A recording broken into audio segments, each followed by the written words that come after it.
Bonjour tout le monde, on est à nouveau avec le professeur Gunther Pauli et c'est toujours l'éternel globetrotter, il est au Nigeria pour cet octogone. L'avantage c'est qu'on est quasiment sur le même fuseau horaire. Alors sans transition, on va ouvrir sur un sujet que Gunther maîtrise très très bien, à savoir les relations entre la Chine et l'Occident. Je pense que c'est vraiment l'information la plus importante de ce moment. Pékin au centre du jeu quand Trump et Poutine viennent chercher Xi, parce qu'en effet, à Pékin, on reçoit aussi bien Donald Trump que Vladimir Poutine à quelques jours d'intervalle.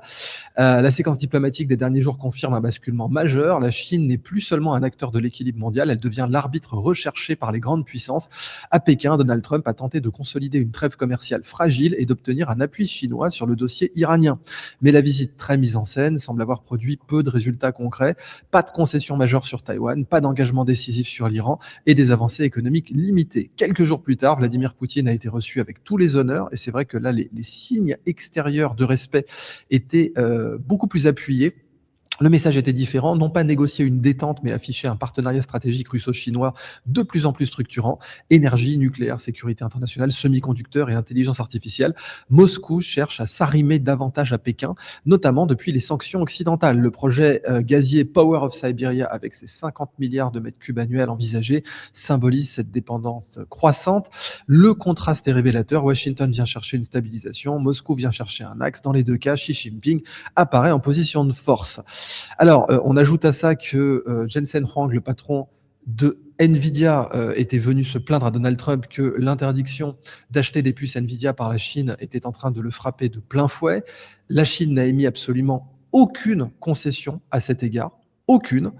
Au contraire, Xi Jinping s'est contenté de sourire en disant, bon, quand Donald Trump lui a demandé de faire des concessions sur les semi-conducteurs, eh bien, Xi Jinping lui a parlé de Taïwan, toujours éternellement Taïwan, que les Chinois, comme tu l'avais prédit d'ailleurs, sont en train de préparer en réunification sans tirer un coup de feu. Alors là, Gunther, est-ce que c'est un immense succès de la diplomatie chinoise? C'est plus qu'un succès, c'est une consolidation, Mhm. parce que le succès était déjà acquis avant. La grande différence, c'est que Trump cherchait un succès et les Chinois ont consolidé position. C'est la Mhm. grande différence. Mais il y a un événement que la presse chez nous n'a pas soulevé, c'est que la Chine était quand même choquée, stupéfiée quand Xi Jinping, le président, se lève du banquet pour aller où on va seul, et ce moment, pendant les 2 minutes, eh bien, Trump s'est permis d'ouvrir le dossier des notes du président Xi Jinping et de le regarder en personne. Waouh! Ah oui, Alors, ça c'est une dinguerie, ça faut que tu nous expliques parce que ça c'est alors, tu inimaginable. t'imagines, c'est inimaginable. Alors, tout ce qui est passé par après, les Chinois ont dit, excusez-nous, ça on ne fait pas. C'est pas Hmm. parce que le président doit s'absenter pendant quelques minutes que vous permettez, sous les yeux de tout le monde, de regarder ces notes. Hmm. Alors, c'est sur vidéo, bien entendu. Nos systèmes de médias sociaux ne couvrent pas du tout ça. On bloque ça, c'est évident, on va pas. Mais dans les Tencent, les Baidu, etc., évidemment, tout le monde a été choqué. On ne fait pas ça. Hmm. Certainement pas. Si on le fait en privé et pas Ouais. en public. Alors, Alors, ouais, n'oublions c'est pas pas la que c'est première une fois. Ah chose. oui, pardon, vas-y, continue, je t'en prie.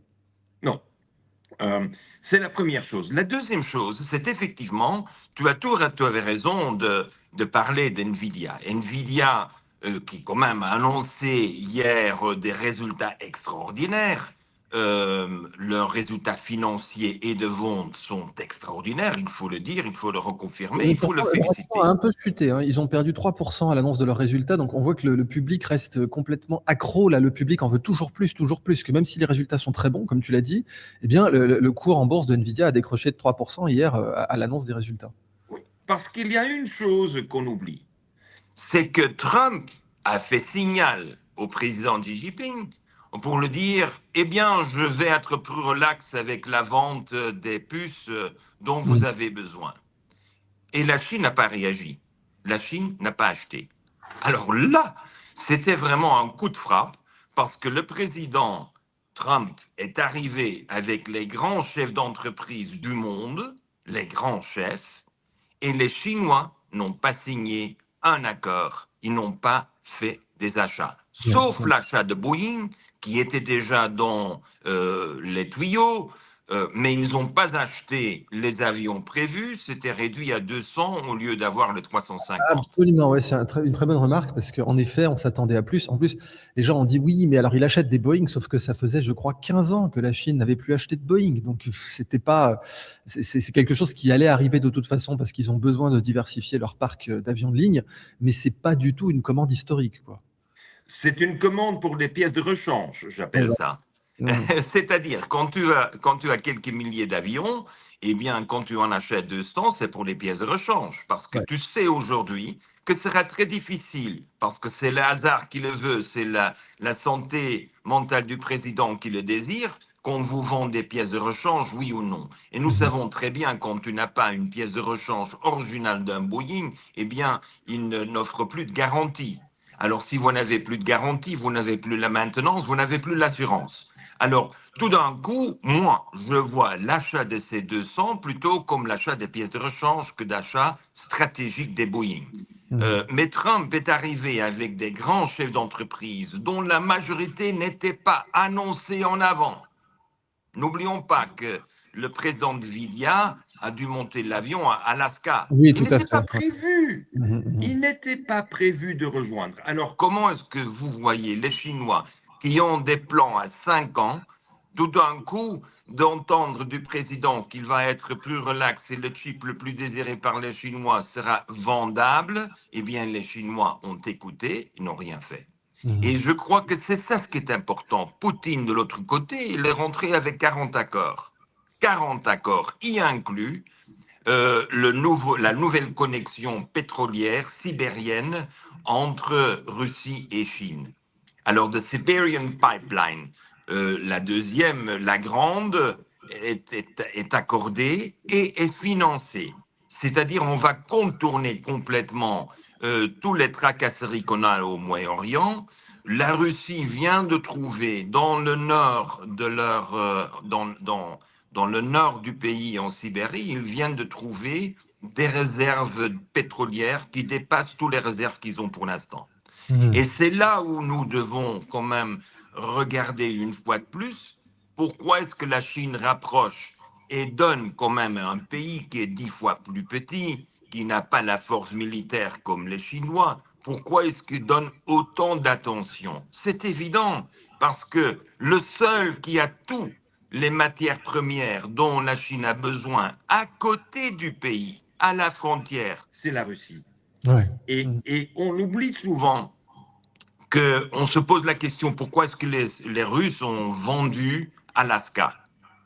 Pourquoi est-ce qu'ils n'ont pas maintenu Alaska? N'oublions pas que les Russes étaient jusqu'en Californie. On parle toujours de la vente d'Alaska, mais ils avaient une base à Fort Ross, Ouais, tout à fait. euh, Mmh. alors à 80 km de San Francisco. Ouais. Alors ils ont tout vendu. Pourquoi? Parce qu'ils ont décidé de consolider sur la Sibérie, et de ne pas se concentrer sur Alaska. Alaska, en plus de faire passer un message de Anchorage ou de Fort Ross à Saint-Pétersbourg, où le tsar avait son siège, tu t'imagines, Idriss, ça prend du temps.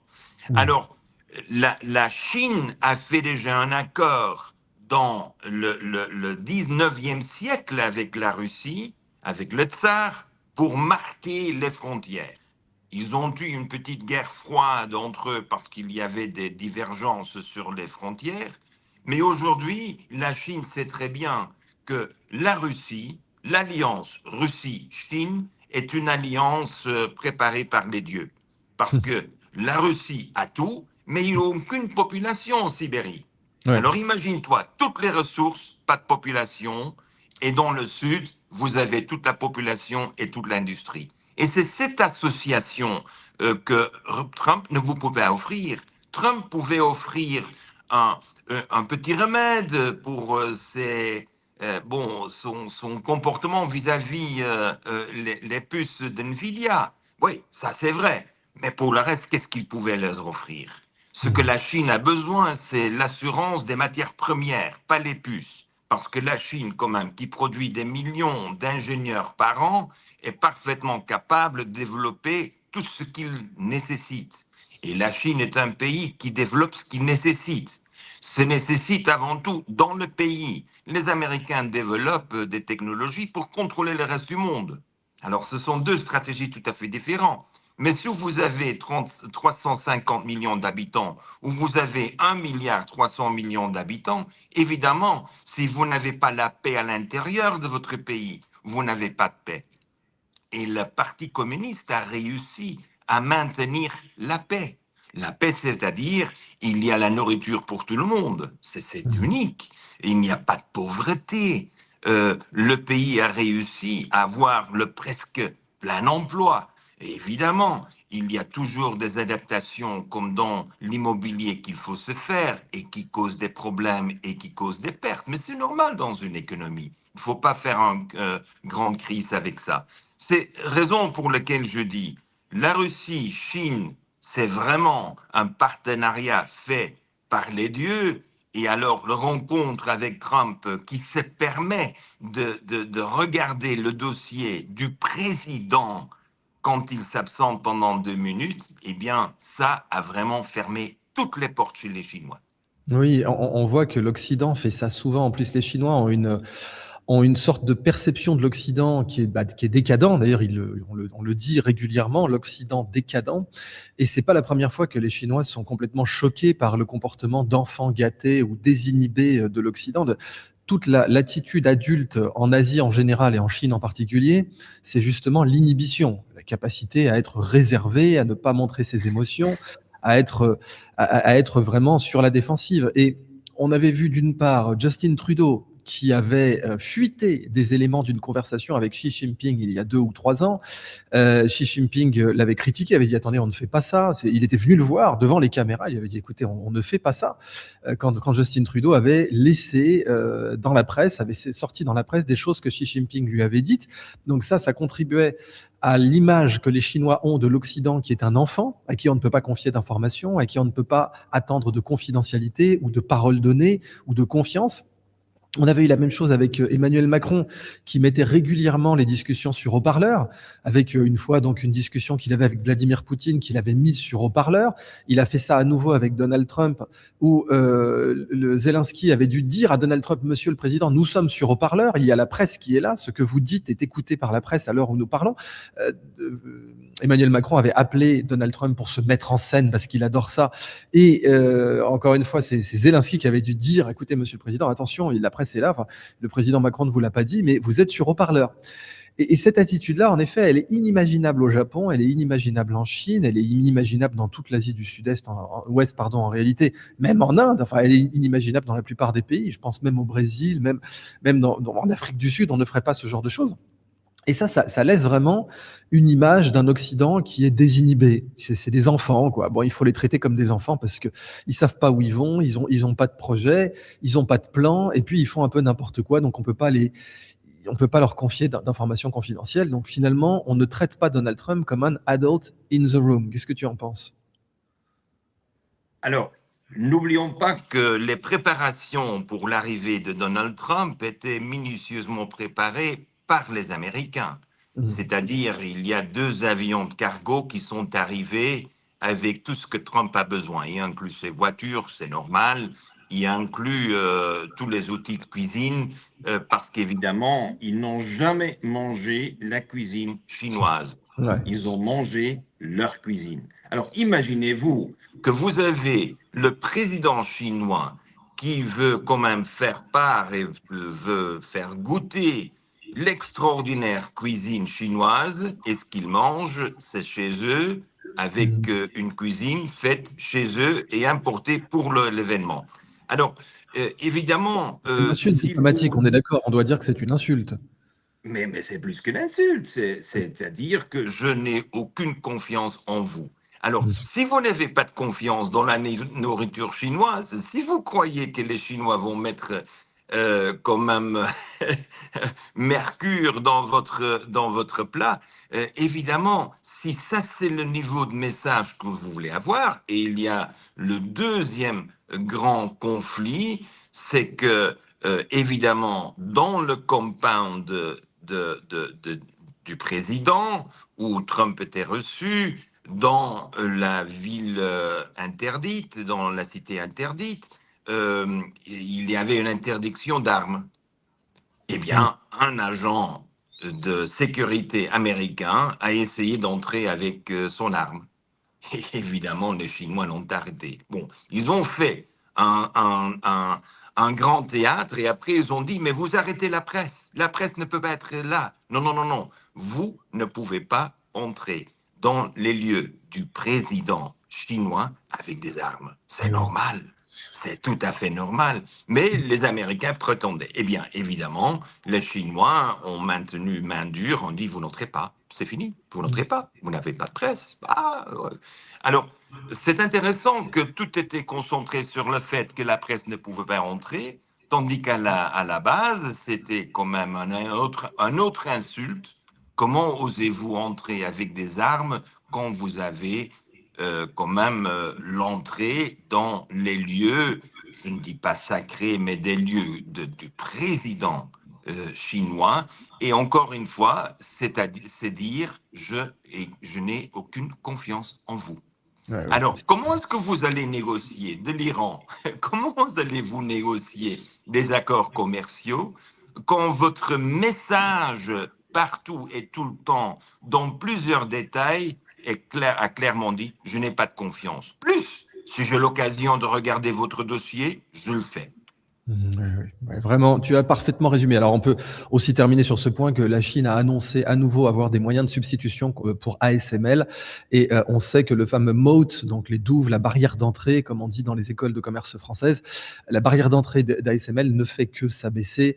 Les Chinois n'allaient bien sûr pas attendre que cette barrière d'entrée s'évapore à toute seule. Donc là, aujourd'hui, pour reprendre les termes classiques de Donald Trump, on peut dire que la Chine a toutes les cartes en main. Mais la Chine n'a pas seulement les cartes en main, ils ont des jokers. Ouais. C'est-à-dire, ils ont des jokers qu'on ne connaît pas encore. Oui. C'est évident quand quelqu'un aurait analysé le plan quinquennal de la Chine, ils auraient déjà vu que la lithographie était une priorité pour la Chine dès le moment que Trump avait interdit l'exportation des lithographies hollandaises. Alors, il faut prendre les choses comme il est. Quand vous avez un pays comme l'Inde, comme Chine, y inclut Pakistan et Brésil, quand vous avez une masse d'ingénieurs qui est quand même avec une grande loyauté au pays, eh bien, vous allez surmonter n'importe quoi ce que vous avez besoin. C'est ça la grande différence avec nos amis américains, parce que les Américains aujourd'hui, quand ils ont interdit l'entrée de tant de jeunes pour des études de doctorat, ils n'ont plus les mémoires d'études, les mémoires de doctorat qui sont toujours l'éventail de la créativité d'un pays. Et maintenant, les États-Unis, non pas seulement ils ont interdit le commerce, ils ont dit non au commerce avec la Chine. Ils considèrent la Chine comme un concurrent. La Russie le considère comme un partenaire. Par nécessité. Mais les États-Unis, en faisant des accords, mais les accords ne seront jamais faits sous Trump. Jamais. Oui, La Chine a clairement dit, même si vous arrivez avec toute la force de la bourse de New York, même si vous arrivez avec vos voitures et vos cuisiniers, eh bien, Monsieur Trump, avec vous, on vous reçoit. Nous avons le respect pour l'institution, parce que ça, la Chine a fait, respect pour l'institution, la présidence des États-Unis, mais ils n'ont pas de respect pour la personne. Et on voit, là, c'est un point très important aussi que tu soulignes, traditionnellement, la diplomatie américaine faisait tout pour essayer de coopter la Chine. D'abord, évidemment, pendant la Deuxième Guerre mondiale, la Chine était un allié des États-Unis. Certes, c'était sous Chiang Kai-shek, mais l'alliance était logique contre le Japon.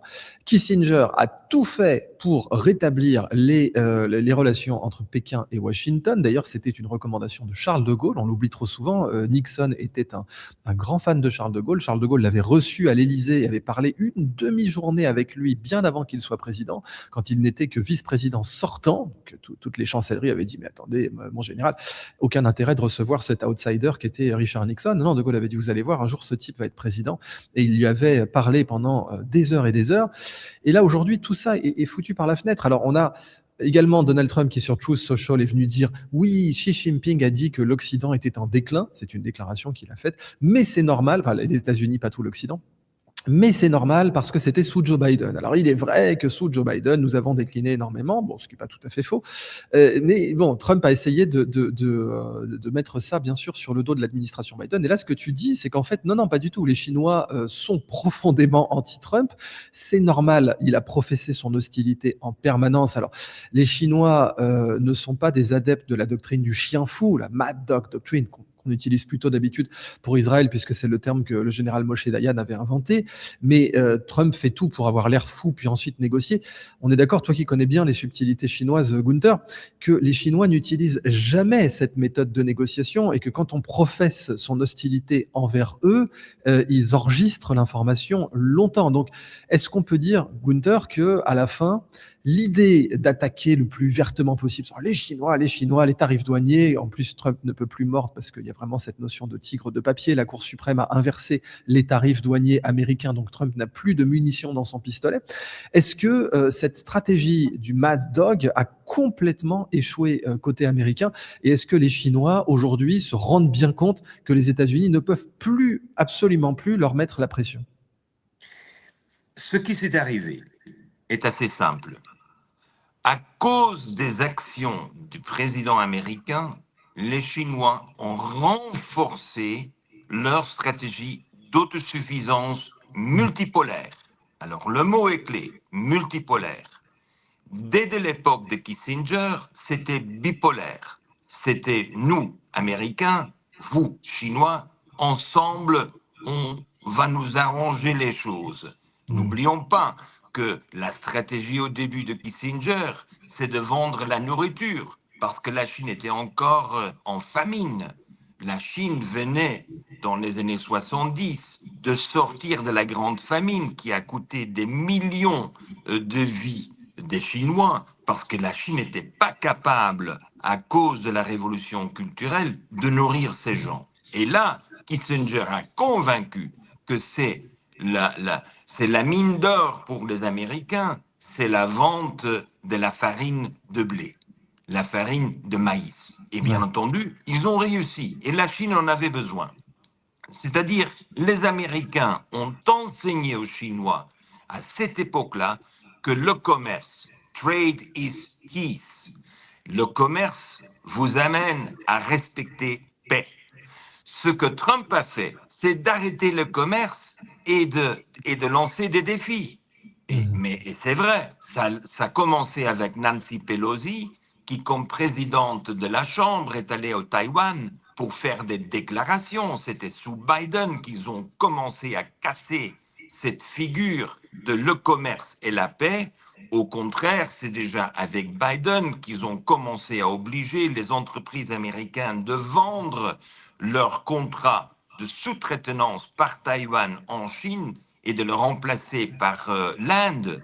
N'oublions pas que ça est une stratégie qui était sous-entendue militaire, parce que bien entendu, les Américains, jusqu'à l'époque de Nancy Pelosi, n'avaient pas considéré la Chine comme une force militaire mondiale.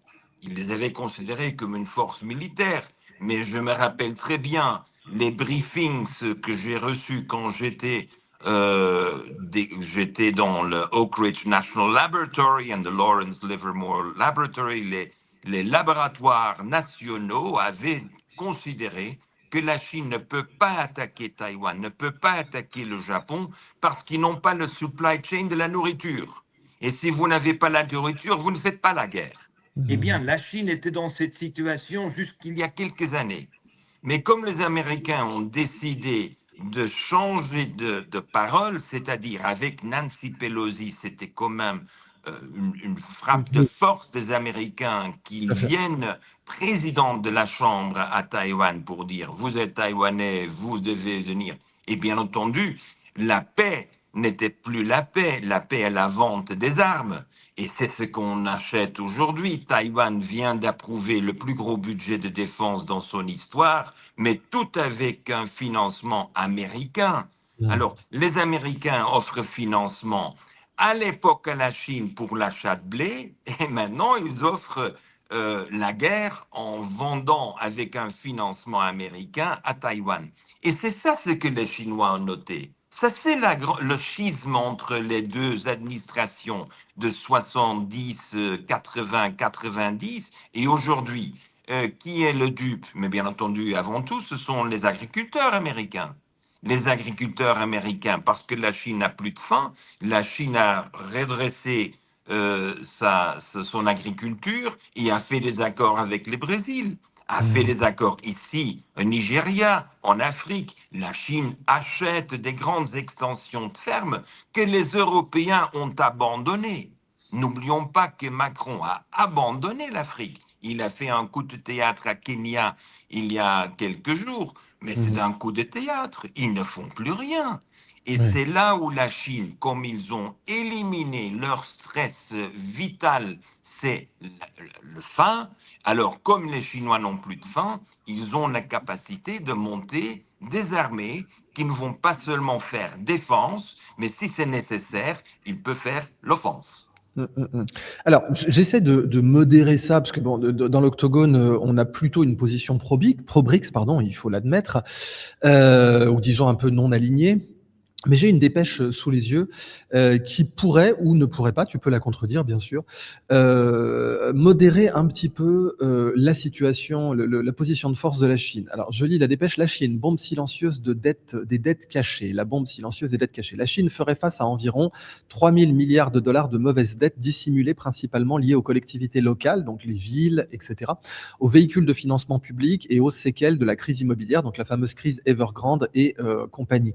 Ce fardeau invisible fragilise la confiance, limite la capacité de Pékin à relancer l'économie et pèse sur les banques déjà exposées à des actifs de faible qualité. L'enjeu est stratégique. Contrairement aux crises financières ouvertes, ce type de dette cachée agit comme un poison lent. Il bloque l'investissement productif, entretient des entreprises zombies, oblige l'État à arbitrer entre sauvetage financier et discipline budgétaire.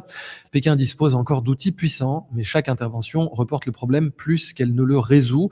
Pour le reste du monde, une Chine ralentie signifie moins de demandes en matières premières, des chaînes industrielles sous tension et une rivalité économique imprévisible avec les États-Unis. Alors, bien sûr, pour donner le contexte, j'insiste sur le fait que c'est une dépêche Bloomberg qui a un conflit d'intérêts majeur en la matière et qui interviewait là comme source principale Tom Hu, qui est réputé pour avoir une position donc qui interviewait le cas Tom Hu, pardon, qui est réputé pour ne pas être représentatif de l'économie chinoise. Alors, on sait que les États-Unis ont le même problème de dette cachée, mais beaucoup de gens voulaient attaquer, bien sûr, BYD en disant, regardez BYD, par exemple, je cite un exemple majeur sur BYD. BYD rachète ses propres voitures, on le sait, ça a été démontré par plusieurs analystes, avec, en fait, quand les voitures BYD ne se vendent pas en Chine, ils les font, comme on dit, occasion kilomètre zéro, c'est-à-dire qu'ils utilisent des sociétés écrans pour acheter leurs propres voitures et les revendre comme occasion kilomètre zéro. Et ça avait amené plusieurs analystes à dire que BYD avait des pratiques qui n'étaient pas légales du point de vue de l'Organisation mondiale du commerce, mais qui étaient très difficiles à démontrer légalement. Alors, est-ce que tu veux modérer cette modération ou au contraire lui donner de la substance? Idriss, il est pour moi très clair que les gens qui ont écrit cet article oublient un changement politique fondamental en Chine. Et c'est ça ce qui me dérange toujours, parce qu'on a des gens qui prennent une nouvelle, une dépêche hors contexte. Quel est le contexte? Le contexte, c'est que la Chine est arrivée à la conclusion que cette folie d'urbaniser la Chine devrait s'arrêter et Ouais. la Chine devrait mettre en œuvre une stratégie de ruralisation, de motiver les gens de rentrer chez eux dans leur village. Ils ont vu ce qui s'est passé en Italie avec des centaines de villages vides, où aujourd'hui on donne une maison pour 1 euro. C'est-à-dire, ils ont vu qu'est-ce que vous arrive quand, dans votre résilience de pays, surtout au point de vue nourriture, si vous n'avez pas une population, au moins 10% de la population, qui est activement impliquée dans l'agriculture. Les Chinois ne veulent pas dépendre d'une importation de nourriture de l'extérieur au niveau qu'ils sont dépendants aujourd'hui. C'est raison pour laquelle la Chine a décidé, même s'il y avait, comme on dit toujours, un dragon avec 7 têtes, il y a une tête qui continue à faire la construction immobilière, mais il y a 3 autres têtes qui disent il faut qu'on monte des écoles, il faut qu'on monte des hôpitaux à la campagne, parce qu'il faut que les gens rentrent à la campagne. Il faut que les gens se réintègrent dans l'agriculture. Et bien entendu, comme c'est un changement fondamental, quand vous avez une machinerie quinquennale, qui est quand même la machinerie typique de la politique du Parti communiste, c'est que vous avez un changement où vous ne pouvez pas arrêter tout d'un coup toute la construction. Et aujourd'hui, on peut montrer des vidéos où les Chinois font exploser des, des, des immeubles d'appartements de 50 étages parce qu'ils savent qu'il n'y a plus de marché. Alors, qui va financer ça? Alors, c'est évident que le pays a fait un calcul systématique. Le calcul, c'est que la résilience du pays et diminuer le risque de famine est prioritaire en Chine parce que ça a toujours été le problème de la Chine. Est-ce que nous sommes capables de nourrir tout le monde? Et dans cette politique-là, évidemment, il y a un coup dur à prendre par des banques qui sont soutenues par l'État, des banques qui ont investi dans des high-rise et tout d'un coup, il faut les démolir. C'est là où je vois un virement, mais c'est calculé. Alors vous pouvez l'isoler, en faire un grand drame et dire ah mais quel non, c'est plutôt un calcul stratégique de dire on ne suit plus cette folie d'urbaniser tout le pays et nous n'acceptons pas, alors on change, on prend le virage et on va de nouveau. Moi, je le sais de première main parce que tout d'un coup, dans le cadre de la publication de mes fables en Chine, alors, quand j'avais déjà plus de 200 fables publiées en Chine, le gouvernement me demandait de bien vouloir visiter une vingtaine de petits villages. Et bien entendu, les villages qui étaient mal connectés, ni par train, ni par bus, on a fait tout par voiture. Et j'ai posé la question, pourquoi? Ils disent, mais voilà, si on n'a pas des écoles, eh bien, nous n'avons pas de futur pour faire venir des gens. On a déjà une chute, presque chute libre de la natalité, de taux de natalité. Nous avons besoin de créer un environnement, et l'environnement urbain n'est pas un environnement qui est propice pour que la famille décide d'avoir plusieurs enfants. C'est l'ambiance rural qui leur motive d'avoir plus d'enfants, c'est la paix, c'est la nature, c'est bien entendu appuyé. En plus, dans cette optique, dans cette stratégie-là, euh, chaque enfant qui doit passer plus d'1 heure dans un bus pour arriver à l'école avait le droit automatique à l'internat, gratuit. C'est-à-dire que j'ai vu de première main comment il y a 6-7 ans, la Chine a décidé de ruraliser, d'arrêter cet exode de la campagne vers les villes, et évidemment, ça a un impact financier énorme sur les banques qui ont financé l'immobilier. Ouais, bah, merci aussi pour cet éclaircissement. Alors, toujours dans nos pages saumon, bon, je rappelle, hein, bien sûr, parce qu'on a des gens qui nous suivent dans le monde entier, on dit les pages saumon, surtout en référence au Figaro, mais vous aviez aussi dans d'autres magazines anglophones, dans les pages économiques. Alors, dans mes dépêches, j'ai les pages saumon, bien sûr. Honda, que tu connais très très bien, Gunther, puisque Soichiro Honda est un de tes mentors. Honda freine sur l'électrique, le choc chinois redistribue l'automobile mondiale. Alors c'est une dépêche de Trends Journal, c'est Gerald Celente qui nous signifie ça. Je vais aller retourner sur la dépêche un instant. Et donc, la dépêche nous dit Honda a publié sa première perte annuelle depuis son entrée en bourse en 1957. Alors, bien sûr, les sociétés japonaises sont infiniment plus résilientes que les sociétés allemandes en automobile, parce que pendant que Honda publie sa première perte annuelle depuis 1957, Porsche, on le sait, on en a parlé au précédent octogone, Porsche a vu son bénéfice fondre de plus de 90%. Mais donc, après plus de 9 milliards de dollars de charges liées à la restructuration de sa stratégie électrique, le constructeur japonais abandonne son objectif de faire des véhicules électriques 20% de ses ventes en 2030, ainsi que l'ambition d'une production totalement électrique d'ici 2040. C'est vrai que c'était la grande tendance mondiale. Tout le monde disait ça dans les écoles de commerce, toutes les business schools parlaient de ça.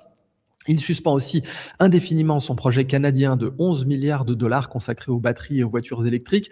Le paradoxe est que l'action Honda a progressé de 3,8%, le groupe promettant de maintenir son dividende. Cette résilience, donc évidemment comparé aux sociétés allemandes.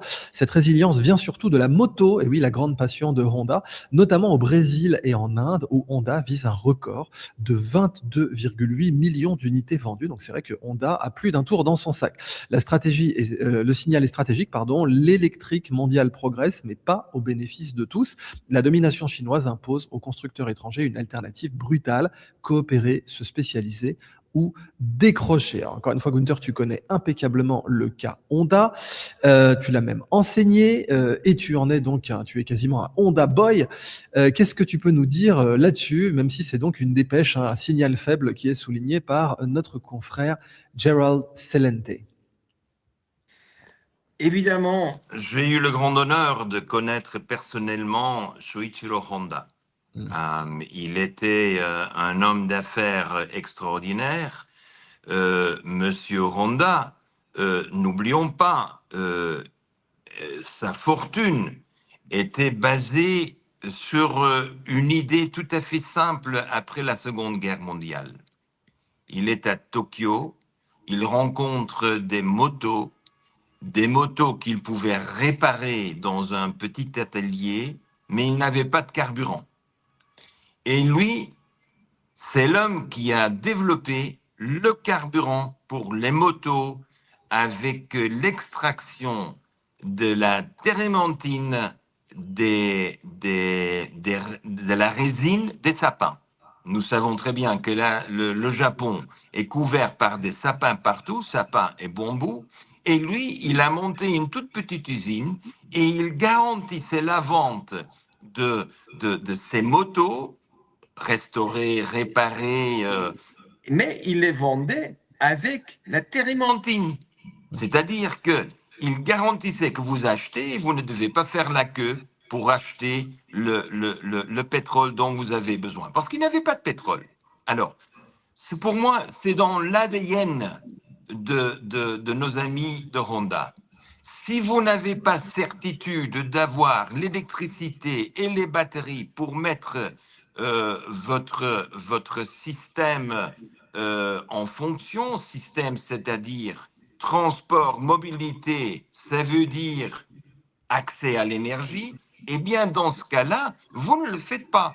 Alors, le premier problème, c'est bien entendu que le Japon a une marché croissante et que la stratégie du passé de vivre du marché japonais avec une haute concurrence entre les joueurs, mais on sait très bien que Honda n'est plus du tout la force industrielle au Japon, c'est Toyota, Honda, Toyota aujourd'hui gagne autant d'argent avec l'immobilier Oui. qu'avec les voitures.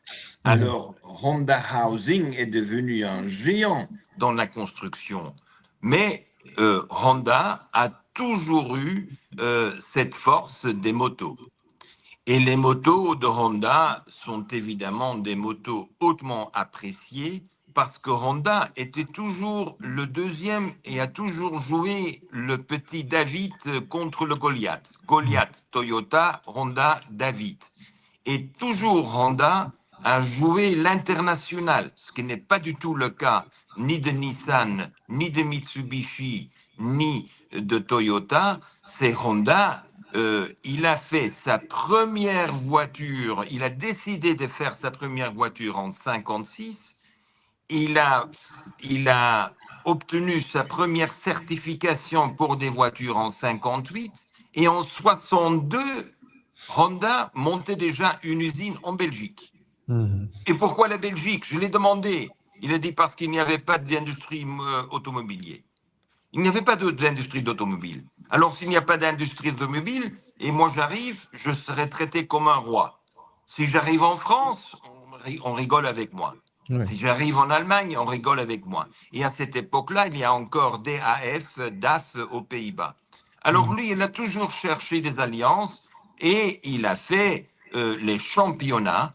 N'oublions pas que Honda est le plus couronné dans le championnat du motocyclisme, le plus couronné, mais pas dans le championnat de haute vitesse, mais ce qu'on appelle le cross-country.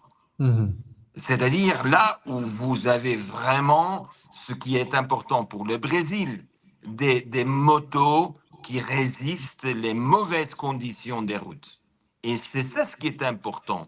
Quand vous avez des conditions et vous avez de routes difficiles, eh bien, Honda t'offre euh, ce transport sécurisé. Mais en plus, au lieu de penser, et je sais, je connais les gens responsables de Honda, au Brésil, pourquoi ils ont un tel succès? Parce qu'ils sont adaptés à l'éthanol. Les autres ne veulent pas l'éthanol. Alors Honda s'est mis. Mais Honda vient, et la base, le berceau de Honda, c'est la térébenthine. Et c'est ça ce qu'on ne peut pas oublier. Honda est convaincu que la situation électrique du Japon reste compliquée parce qu'ils n'ont pas les permis de redémarrer les centrales nucléaires. Et Mhm. sans les centrales nucléaires, le Japon dépend trop du gaz importé, qu'on n'importe plus de Qatar ni de l'Iran aujourd'hui. Alors Honda va dire, mais bien, une bagnole électrique, c'est bien, mais il faut quelqu'un qui me génère l'électricité. Et c'est évident qu'au Japon, on n'arrive pas à le sécuriser. Si on n'a pas la sécurité, eh bien, il faut changer de source énergétique. Et c'est là, il faut toujours regarder l'ADN de nos amis de Honda, c'est la térébenthine. Et je dois t'avouer, Idriss, quand j'ai à l'époque lancé avec Paolo Lugari le grand projet de Las Gaviotas, eh bien, aujourd'hui, à Las Gaviotas, on a 12 000 moteurs moto qui fonctionnent avec térébenthine. Et je l'ai appris de M. Honda. C'est-à-dire que nous sommes le seul endroit du monde où il y a une communauté à émission zéro grâce au fait que le carburant qu'on utilise dans les motos est un carburant qui vient de la résine des sapins. Et tu t'imagines quelle est la grande différence quand vous avez cette grande opportunité d'avoir votre térébenthine de vos arbres. Eh bien, quand vous avez votre térébenthine avec vos arbres, vous avez un déclencheur économique très fort parce que vous êtes capable d'éviter que l'argent sorte de ton économie pour acheter le pétrole et vous avez la grande opportunité de faire circuler l'argent. Mais je vois que tu as bien trouvé l'article, le voilà, notre génie Paolo Lugari. C'est très important. Et ça, c'est pour moi l'histoire d'Honda. Voilà. Ça, c'est la colophone. La colophone est utilisée dans la peinture et est utilisée dans les violons, par exemple. Et le liquide, c'est la térébenthine, c'est plus ou moins 11%. de la résine qui nous permet de faire circuler tout le monde. Et quand vous avez une bagnole, vous avez un moto qui passe, eh bien, vous sentez les sapins. Ça, c'est vraiment excellent. On rappelle que c'est une étude de cas que tu as enseignée. On va rester sur le Japon, malheureusement plus parler de géopolitique. Le réarmement silencieux d'une puissance redevenue stratégique. Donc c'est l'Asia Times qui nous parle de la hausse des budgets militaires japonais. Le Japon franchit un seuil historique, longtemps présenté comme une puissance pacifiste, bridée par sa constitution d'après-guerre. Tokyo accélère désormais son réarmement sous l'effet des tensions asiatiques et surtout, il faut le dire, même si l'article ne le dit pas, du fait que le Japon a beaucoup moins confiance en son allié américain aujourd'hui pour le défendre, en particulier dans le contexte de la guerre en Iran. Tokyo accélère désormais son réarmement. Donc, selon l'Asia Times, le budget principal de défense 2026 atteint 9 000 milliards de yens, soit environ 58 milliards de dollars. Bon, ça reste assez faible quand on compare aux 1000 milliards de dollars que les États-Unis consomment chaque année en défense. Maintenant, on sait que c'est le ministère de la guerre. Tandis que les dépenses sécuritaires totales approchent 2% du PIB. Donc voilà, toute proportion gardée, ça reste moins que par exemple l'Union européenne. Cette évolution n'est pas seulement budgétaire, elle traduit un changement de doctrine face à la montée en puissance justement chinoise, aux ambitions nord-coréennes et à l'incertitude américaine. Voilà, quand même, les Times le répète. Le Japon veut redevenir un acteur militaire crédible. Le pays investit dans ses capacités de frappe, sa défense antimissile, sa marine et ses alliances régionales. Le paradoxe est frappant, plus l'Asie se militarise, plus le Japon abandonne progressivement les limites symboliques de son pacifisme. Officiellement, il s'agit de défense. Stratégiquement, c'est le retour d'une puissance industrielle. Alors, on peut quand même modérer ça, Gunther, avec le fait qu'on est loin même des budgets européens, par exemple, en termes de pourcentage du PIB. On est loin du pourcentage polonais. Mais toi qui connais bien le Japon, quelle est ton opinion sur cette dépêche ? Les Japonais ne sont pas en train de se militariser. Ne sont pas du tout. C'est-à-dire, ils ont encore les deux grandes bases américaines, une base sud de Tokyo et une autre base à Okinawa. C'est-à-dire que sont encore les Américains qui garantissent la sécurité japonaise, mais ils sécurisent surtout une certaine force de frappe dans le cas où. Mais malheureusement, il faut le dire comme il est, les Japonais n'ont pas les soldats. Ils n'ont plus de soldats. À cause de la pyramide des sages. C'est-à-dire que, et les soldats que vous verrez, eh bien, ce sont des gens qui ne sortent même pas de leurs videogames. Le Japon est un champion mondial de videogaming, mais je vois mal ces jeunes de se mettre dans une armée parce que c'est bien de faire des attaques par drone et de se défendre, mais la vraie réalité, c'est que les Japonais n'ont pas d'armée. Ils n'ont plus de gens. Et les gens qu'ils ont ne seront jamais aptes pour faire ce qu'on prétend un soldat devrait faire. Alors, je crois que, encore une fois, ça s'est traduit dans des achats de 50 milliards des armements américains. C'est ce qu'il faut faire pour plaire. Mais à la fin de la journée, moi, je crois que la force de frappe de nos amis japonais est si faible et restera si faible, et c'est bien comme ça. Je suis convaincu que le Japon, surtout l'industrie japonaise qui a toujours évité de se mettre dans la défense, l'armement, les Japonais ont toujours préféré d'acheter de l'extérieur, de le fabriquer localement, au contraire des Allemands. Les Allemands sont devenus une force production d'armes en Europe incontournable. N'oublions pas que déjà 31% de l'armement d'Israël vient de l'Allemagne.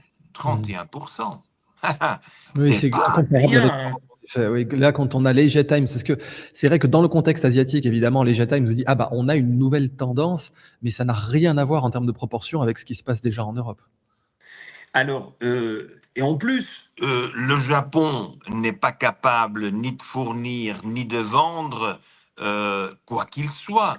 L'industrie japonaise a perdu beaucoup de sa force parce qu'il n'y a plus du personnel. C'est-à-dire que le Japon est en crise parce que c'est un pays en vieillissement, en voie de vieillissement très avancé, où on ne voit même pas comment on va financer la sécurité sociale. Et je crois que les dépenses militaires de défense sont plutôt symboliques. Je crois que dans l'optique de la région, Taïwan seul, avec seulement 22 millions d'habitants, dépense 60% du budget des Japonais. Et ils ont une population qui est 5 fois plus. C'est-à-dire que nous voyons très bien que Taïwan fait un effort beaucoup plus élevé, mais seulement dans ce gouvernement. Le moment que le président Lai doit se soumettre à la vote des Taïwanais, je suis convaincu que malheureusement pour lui, mais il va perdre. Il n'a pas de futur parce que les Asiatiques sont en faveur du commerce. They want business. They don't want war. Pourquoi? Parce qu'ils savent que s'il y a des négoces à faire avec l'armement, ce ne sont pas les Asiatiques qui vont gagner, ce sont tous les autres. Et les autres aujourd'hui sont les Allemands, ce sont les Israéliens, ce sont les Américains. Et alors là, l'Asie n'a pas de bénéfice dans cette stratégie. Et c'est pour ça qu'il faut rappeler que le commerce, c'est créer paix. Eh bien, merci. On va terminer la partie publique de l'Octogone sur cette dépêche. On reprend ensuite pour nos abonnés. Merci infiniment à vous. Sur le fait que Washington pourrait enfin livrer ses promesses crypto. Je parlerai des menaces plus tard sur l'Iran, mais on ouvrira sur une autre page saumon pour nos abonnés. Crypto Washington prépare l'intégration de la blockchain à Wall Street. Beaucoup de gens attendent le nouveau super cycle Bitcoin qui devrait commencer à partir du 6 décembre, toujours 500 jours avant le halving, ce sacro-saint 500 jours. Eh bien, on a peut-être une promesse américaine là-dedans, même si le Bitcoin n'a pas besoin des États pour poursuivre son ascension, avec Polymarket qui dit que le Bitcoin pourrait taper les 150 000 avec 40% de chance dans les prochains 12 mois flottants. On ouvre là-dessus pour la version réservée à nos abonnés. Merci infiniment, Gunther. On poursuit tout de suite.